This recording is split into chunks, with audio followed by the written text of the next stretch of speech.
పవన్ కళ్యాణ్ గారు మీరు గొప్ప నటుడు, మంచి హీరో గారే. అది నటన వరకు మాత్రమే. ప్రజా జీవితంలో మీరు నటించాలనుకుంటున్నారు, అది సాధ్యమయ్యే పని కాదు. మీరు నటించలేరు. కొన్ని విషయాలలో చాలా బాధ కలుగుతూ ఉంటుంది. మీరు కూడా ఉధృతంగా ప్రచారం చేస్తున్నారు ఆంధ్రప్రదేశ్ శాసనసభ ఎన్నికల్లో. మిమ్మల్ని, మీ కుటుంబాన్ని దుర్భాషలాడి మీ కుటుంబ పరువు ప్రతిష్టల్ని దెబ్బతీసిన దుష్ట చతుష్టయము పచ్చ పార్టీ వాళ్లతోటి అంటకాగుతూ ఈ ఎండల్లో తిరుగుతున్నారు మీరు. మరి ఎవరైనా సరే, సిగ్గు శరం ఉన్నవాడు ఎవరైనా సరే కానీ అటువంటి తల్లిదండ్రుల్ని, కుటుంబాన్ని రోడ్డు మీద పడేసిన పరువు ప్రతిష్టలు తీసిన వాళ్ళతోటి తిరగరు. నేను మిమ్మల్ని అనడంలా, పరువు ప్రతిష్టలు ఉన్నవాడు, ఆత్మగౌరవం ఉన్నవాడు అటువంటి వాళ్ళతోటి తిరగరు. మరి మీరు ఆలోచించుకోండి, ఎటువంటి వాళ్ళతోటి మీరు తిరుగుతున్నారో, ఎటువంటి వాళ్ళకి మీరు మద్దతు పలికారో ఒకసారి ఆలోచించుకోండి. పవన్ కళ్యాణ్ గారు 15 ఏళ్ల బాలుడిని తగలబెడితే రాష్ట్రానికి గాయం కాలేదా? జగన్కి గాయమైతే రాష్ట్రానికి గాయమైనట్లా? తెనాలి సభలో పవన్ కళ్యాణ్. ఎస్, మీరు అన్నది కరెక్టే. 15 ఏళ్ల బాలుడిని తగలబెట్టడం చాలా దారుణం, అమానుషం. అది మానవత్వం కాదు, ఖండించాల్సిన విషయమే. అది రాజకీయంగా జరిగిన హత్య కాదు, అది లవ్ అఫైర్. అరే, మీకు గుర్తు చేస్తుంటే అప్పుడప్పుడు నవ్వు కూడా వస్తూ ఉంటుందండి నాకు. లవ్ అఫైర్, మీరు ఫెయిల్ కాలా లవ్ అఫైర్లో. రేణు దేశాయిని ప్రేమించారు, రేణు దేశాయి మిమ్మల్ని ప్రేమించింది, పెళ్లి చేసేసుకున్నారు. పూనం కౌర్ మిమ్మల్ని ప్రేమించింది, మీరు పూనం కౌర్ గారిని ప్రేమించారు, ఆనందించారు, ఆస్వాదించారు. సరే, ఎందుకో విడిపోయారు. అన్నా లెజినోవాని ప్రేమించారు, పెళ్లి చేసుకున్నారు, సంసారం చేస్తున్నారు. అభినందనలు. ఇక్కడ జరిగిన అది బాలుడిని తగలబెట్టింది ప్రేమకి అడ్డు వచ్చాడని తగలబెట్టారు తప్పితే పదవికి అడ్డు వచ్చాడని తగలబెట్టలేదు. పదవులకి అడ్డు రాలేదు. అతను ఎవరి పదవులకి? పవన్ కళ్యాణ్ గారు మీ పదవికి అడ్డు రాలేదు, జగన్మోహన్ రెడ్డి గారి పదవికి అడ్డు రాలేదు, లోకేష్ బాబు పదవికి అడ్డు రాలేదు, చంద్రబాబు నాయుడు గారి పదవికి అడ్డు రాలేదు, పురంధరేశ్వర గారి పదవికి అడ్డు రాలేదు. ఆ పిల్లాడు రాజకీయాల గురించి తగలబడలేదు, ఆ పిల్లాడిని రాజకీయాల కోసం తగలబెట్టలేదు. జగన్మోహన్ రెడ్డి గారు ఆ కుటుంబానికి 25 లక్షల రూపాయల ఆర్థిక సాయం అందించాడు. అది తెలుసా నీకు? మనం ఇచ్చిన చెక్కులన్నీ బౌన్స్ అవుతూ ఉంటాయి కదా, మనకెట్లా తెలుస్తుంది? క్రీడాకారులకి ఇచ్చిన చెక్కులే బౌన్స్ అయ్యి వచ్చినాయి కదా మనకి తిరిగేసి. మనం ఎప్పుడు తీసుకుంటామే కానీ ఇవ్వడం తెలియదు కదా మనకి. అబ్బబ్బబ్బా, ఇది నేను రాసింది కాదు, పత్రికల్లో వచ్చిందే. అబ్బబ్బబ్బా, ముఖ్యమంత్రి జగన్మోహన్ రెడ్డికి గాయమైతే రాష్ట్రానికి గాయమైనట్లుగా వైకాపా నాయకులు మాట్లాడుతున్నారు. బాపట్ల జిల్లాలో 15 ఏళ్ల బాలుడు అమర్నాథ్ తన అక్కను వేధించవద్దని అన్నందుకు వైకాపా కార్యకర్త నిర్దాక్షిణ్యంగా పెట్రోల్ పోసి తగలబెడితే అప్పుడు రాష్ట్రానికి గాయం కాలేదా? అతను వైకాపా కార్యకర్త కాదు కాదు కాదు, ఇది గుర్తుపెట్టుకో పవన్ కళ్యాణ్. అతనికి వైఎస్ఆర్ కాంగ్రెస్ పార్టీలో సభ్యత్వమే లేదు. ఎందుకు అసత్యాలు చెప్తారు మీరు? చంద్రబాబు నాయుడుపై రాళ్ల వర్షం కురిపిస్తే రాష్ట్రానికి గాయం కాలేదా? చంద్రబాబుపై రాళ్ల వర్షం కురిపిస్తే రాష్ట్రానికి గాయం కాలేదా? చంద్రబాబు కురిపించాడా రాళ్ల వర్షము, బీరు బాటిళ్ల వర్షము? అవన్నీ ఎవరు కురిపించారు స్వామి? చంద్రబాబు కురిపించారా వర్షము, బీరు బాటిళ్ల వర్షము, రాళ్ల వర్షము? పోలీసులపై కూడా కురిపించింది ఎవరో? మారణ హోమమే లక్ష్యం, పోలీసులను చంపి ఆపై కాల్పులు ఓపెన్ చేయించేలా ప్లాన్. ఇది చంద్రబాబు నాయుడు గారు చేయించింది పవన్ కళ్యాణ్. చూడు, బీరు బాటిళ్ళు వేస్తున్నారు, రాళ్ళు వేస్తున్నారు. చంద్రబాబు వేయించాడు ఇది పొంగనూరులో, చిత్తూరు జిల్లాలో.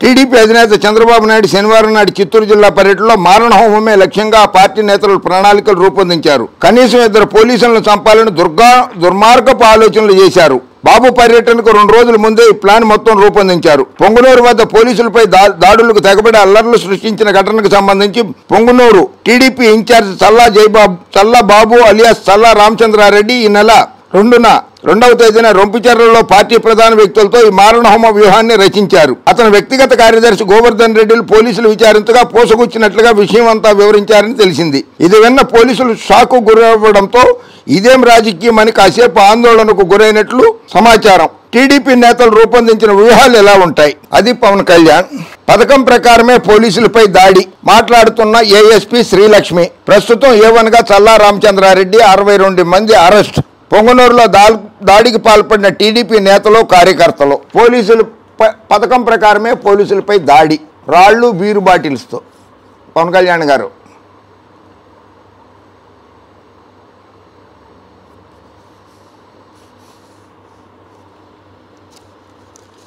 ఎలా రాళ్ళు వేసి కొడుతున్నారో చూడండి. పవన్ కళ్యాణ్ గారు ఒక ఏఎస్ఐకి కన్ను పోయింది, ఒక కానిస్టేబుల్కి కాలు ఈ రోజుకి నడవడం లేదు, శస్త్రచికిత్స చేశారు. మీకు మానవత్వం లేదా పవన్ కళ్యాణ్ గారు? పోలీసులపై దాడి జరిగితే ఖండించను కూడా ఖండించకపోగా ఇంకా వైఎస్ఆర్ కాంగ్రెస్ పార్టీ మీదే మీరు విమర్శలు చేస్తున్నారు. పవన్ కళ్యాణ్ గారు, నేను అడుగుతున్న ప్రశ్నలే కాదు, ఇది రాష్ట్ర ప్రజలు, ఆంధ్రప్రదేశ్ తెలుగు ప్రజలు అనుకుంటున్నారు. కాపు యువత, కాపు సామాజిక వర్గం నాయకులారా ఆలోచించండి ఒకసారి. పవన్ కళ్యాణ్ గారు మీరు కూడా ఒకసారి ఆలోచించండి. జనసేన వెంట ఉన్నది అలగా జనాలు. లేపాక్షి ఉత్సవాలకు చిరంజీవిని ఎందుకు పిలవాలి? నా పక్కన కూర్చోవాలంటే ఒక హోదా ఉండాలి చిరంజీవికి. చిరంజీవికి ఏ హోదా ఉంది? పవన్ కళ్యాణ్ ఎవరో నాకు తెలియదు. ఇది ఇప్పుడు మీరు పొత్తు పెట్టుకున్నటువంటి తెలుగుదేశం పార్టీ శాసనసభ్యుడు, మీ సహచర సీనియర్ నటుడు బాలకృష్ణ గారు అన్నారు ఈ మాట. కమ్మ రక్తం ఎక్కించుకుంటే చిరంజీవి సీఎం అయ్యేవాడు. టీడీపీ మంత్రులు పాల్గొన్న సమావేశంలో వక్తలు కమ్మ రక్తం ఎక్కించుకుంటే చిరంజీవి ముఖ్యమంత్రి అయ్యేవాడు. నేను అడ్డగోలుగా టీడీపీకి మద్దతు ఇచ్చి నాయకులను గెలిపిస్తే మా అమ్మను తిట్టించారు. అసలు టీడీపీ వాళ్ళది ఒక పుట్టుకేనా? నాకు పరిటాల రవి గుండు కొట్టించాడనే ప్రచారం టీడీపీ ఆఫీస్ నుంచే జరిగింది. 1,00,000 కోట్లు దోచుకున్నారు చంద్రబాబు నాయుడు, లోకేష్ బాబు. ఇవి మీరన్న మాటలు పవన్ కళ్యాణ్ గారు, నేను అండంలా. ఇవన్నీ మీరన్నవే. అటువంటి పార్టీతో పొత్తు పెట్టుకున్నారు మీరు. అటువంటి పార్టీతో పొత్తు పెట్టుకున్నారు. రాష్ట్ర ప్రజలకి, తెలుగు ప్రజలకి ద్రోహం చేస్తున్నారు. ఆంధ్రప్రదేశ్ ప్రజలకి మీరు. అమరావతి ఒక కులానికి చెందిన రాజధాని. ఇక్కడ రాయలసీమ, ఉత్తరాంధ్ర ప్రజలు బతకగలరా? భవిష్యత్తులో రాష్ట్రం 3 ముక్కలు అవుతుంది. ఇది కూడా మీరే అన్నారు. మరి జగన్మోహన్ రెడ్డి గారు 3 రాజధానులు చేస్తానంటే ఎందుకు వ్యతిరేకిస్తున్నావు పవన్ కళ్యాణ్? రాష్ట్రం 3 ముక్కలు కావడంలా రాష్ట్రాన్ని ఒకటే రాష్ట్రంగా ఉంచి 3 రాజధానులు, కర్నూలుని న్యాయ రాజధానిగా, అమరావతిని శాసన రాజధానిగా, విశాఖపట్నాన్ని పరిపాలనా రాజధానిగా చేస్తున్న జగన్మోహన్ రెడ్డి గారు 3 ముక్కలు కాకుండా ఆపడానికే చేస్తే నువ్వెందుకు వ్యతిరేకిస్తున్నావు పవన్ కళ్యాణ్? నువ్వే అన్నావు అమరావతి ఒక కులానికి రాజధాని అని. నా మీద, నా కుటుంబం మీద విష ప్రచారం చేస్తున్న ఏబిఎన్ TV5 మహా న్యూస్ ఛానళ్ళను బ్యాన్ చేయాలి. దుష్ట చతుష్టయంలో 3 ఛానళ్ళ పేర్లు చెప్పేశావు. ఏబిఎన్ TV5 మహా న్యూస్ ఛానళ్ళని బ్యాన్ చేయాలని చెప్పి పవన్ కళ్యాణ్ గారు మీ నోటితోటి మీరే అన్నారు. మోడీ అమరావతి శంకుస్థాపనకు వచ్చినప్పుడు స్టేజ్పై అంతా కమ్మోళ్లే ఉన్నారు, ఒక్క కాపు నాయకుడు కూడా లేడు అన్నది కూడా మీరే. నా కొడుకును పోలీసులతో కొట్టించి నా భార్య కోడనని లం కొడకల్లారా, లం డల్లారా అని చంద్రబాబు నాయుడు తిట్టించాడని కాపు సీనియర్ నాయకుడు, కాపు ఉద్యమ నేత ముద్రగడ పద్మనాభం గారు అన్నప్పుడు మీకు రోషం రాలేదా? రక్తం మరగలేదా పవన్ కళ్యాణ్? ఎందుకు మూసుకుని కూర్చున్నారు ఆ రోజు నాడు? ఆ ముద్రగడ లం కొడుకుని ఇంట్లో నుంచి బయటికి లాక్కొచ్చి కొట్టరా లేదా అని గంటకు లోకేష్ ఫోన్ చేశాడు అని ముద్రగడ పద్మనాభం గారే చెప్పారు. అంత సీనియర్ నాయకుడిని, కాపు ఉద్యమ నేతని ఆ రకంగా హింసించి బండబూతులు తిడుతుంటే మీ రక్తము, చీము, నెత్తురు అనేది మరగలేదా? నన్ను మొదట్లో ప్రోత్సహించిన ఈనాడు, ఆంధ్రజ్యోతి పత్రికలు తర్వాత ప్రజారాజ్యం పార్టీతో టీడీపీకి నష్టమని భావించి నాపై విషం చిమ్మాయి. మీ సోదరుడు నిన్న మొన్న 5 కోట్ల రూపాయలు మీ పార్టీకి విరాళం ఇచ్చాడు చిరంజీవి గారు. హ్యాట్స్ ఆఫ్ ఆయనకి, చిరంజీవి గారికి. ఆయన అన్నాడు ఆంధ్రజ్యోతి, ఈనాడు నా మీద విషం చిమ్ముతున్నాయి అని, నా కుటుంబం మీద విషం చిమ్ముతున్నాయని చిరంజీవి గారు అన్నారు. అప్పుడు రోషం రాలేదా పవన్ కళ్యాణ్? నేను చిరంజీవి మద్దతు ఇవ్వకపోతే రంగాన్ని లేపేసినట్లు లేపేసేవాళ్లే. దాసరి నారాయణరావు గారు అన్నారు. ముద్రగడ పద్మనాభానికి నేను చిరంజీవి మద్దతు ఇవ్వకపోతే రంగాన్ని లేపినట్లు ముద్రగడ పద్మనాభాన్ని కూడా లేపేసేవాళ్ళని దాసరి నారాయణరావు గారు అన్నారు. నన్ను రంగాన్ని లోపలయ్యాలని బాబు ప్రయత్నించాడు, కానీ నేను లక్కీగా తప్పించుకున్నాను. నన్ను రంగాన్ని లేపేయాలని బాబు ప్రయత్నించాడు, కానీ నేను లక్కీగానే తప్పించుకున్నాను. కన్నా లక్ష్మీనారాయణ గారు భారతీయ జనతా పార్టీ రాష్ట్ర అధ్యక్షుడిగా చేశారు. ఇప్పుడు శాసనసభ ఎన్నికల్లో పోటీ చేస్తున్నారు. బాబు గారు రంగాన్ని తప్పించినట్లే కన్నా లక్ష్మీనారాయణ కూడా లేపేయాలనుకున్నారట. అది కన్నా లక్ష్మీనారాయణ గారే చెప్పారు. అప్పుడు రక్తం మరగలేదా? మీకు ఆవేశం రాలేదా? రంగా హత్య గురించి చంద్రబాబుకు ముందే తెలుసు. హరిరామజోగయ్య గారు అన్నారు, ఆయన మీ పార్టీకి సలహాదారుడు కూడా. ఆయన్ని పక్కన పెట్టేశారనుకోండి మీరు, అది వేరు విషయం. వంగవీటి రంగాన్ని లేపేసింది చంద్రబాబే, వంగవీటి నరేంద్ర అన్నాడు ఈ మాటలు. క్వింటా తూకానికి ఒక్కోసారి కొన్ని గింజలు తగ్గుతాయి. పవన్ లాంటి ఆ 4 గింజల వల్లే మొత్తం కాటా తూగిపోతుంది అనుకోకూడదు, గోరంట బుచ్చే చౌదరి గారు అన్నారు. ఆయన శాసనసభకు పోటీ చేస్తుంది. అప్పుడు మీకు రక్తం మరగలేదా? బాబు పవన్ కళ్యాణ్ బాబు, నీ చుట్టూ భద్రత ఉంది, ఆపై జెండాలున్నాయి. అంత భద్రత ఉన్న సీఎంపై రాయి వేయడమా? అసలు మీరే దాడులు చేస్తారు. మీపై దాడులా? రాష్ట్ర డీజీపీ నిఘా విభాగం ఏం చేస్తున్నట్లు? ఈ వ్యవహారానికి కారకులు ఎవరో ఇప్పటి వరకు గుర్తించలేదు. చేతుల యంత్రాంగం ఉండి కూడా ఎందుకు గుర్తించలేకపోయారు అని పవన్ కళ్యాణ్ ప్రశ్నల వర్షం కురిపించారు. అబ్బబ్బబ్బా, ఆలస్యంగానే చెప్పారే, దొరికాడు. అతను పోలీసులు ప్రశ్నిస్తున్నారు. కంగారు పడకండి పవన్ కళ్యాణ్ గారు, తొందరపడిపోకండి. ఎందుకు తొందరపడిపోతారు? పోలీసులను ఎందుకు విమర్శిస్తారు? రేపు మీరు అధికారంలోకి వచ్చినా మీకు పోలీసుల సహాయం కావాలి కదా.